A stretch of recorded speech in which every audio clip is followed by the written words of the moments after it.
वार्तांकन रोखठोक बातमी।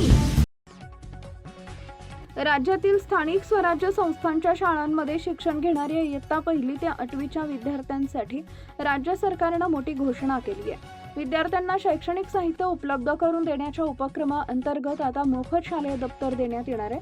शालेय शिक्षण विभागाने या संदर्भात शासन निर्णय जारी केला असून दप्तर खरेदीसाठी 174,19,35,424 रुपयांच्या प्रस्तावाला प्रशासकीय मान्यता देण्यात आली आहे। या निर्णयामुळे जिल्हा परिषद, महापालिका, नगरपालिका आणि इतर स्थानिक स्वराज्य संस्थांच्या शाळांमध्ये शिकणाऱ्या 1ली ते 8वीच्या विद्यार्थ्यांना मोठा दिलासा मिळणार आहे। दप्तर खरेदीची प्रक्रिया ई-निविदेद्वारे करण्यात येणार असून शासनाने त्यासाठी आवश्यक अटी आणि नियम निश्चित केले आहेत। राज्यातील स्थानिक स्वराज्य संस्थांच्या शाळांमध्ये इयत्ता 1ली ते 8वी पर्यंत शिक्षण घेणाऱ्या विद्यार्थ्यांना शैक्षणिक साहित्य उपलब्ध करून देण्याच्या योजनेचा विस्तार करण्यात आला आहे।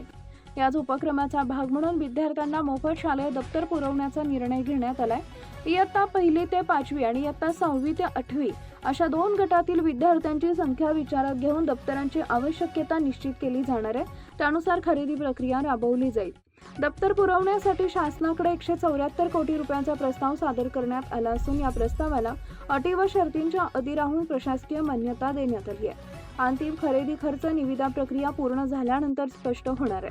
विद्यार्थ्यांसाठी दप्तरांची खरेदी थेट पद्धतीने न करता ई-निविदा प्रक्रियेद्वारे करण्यात येणार आहे।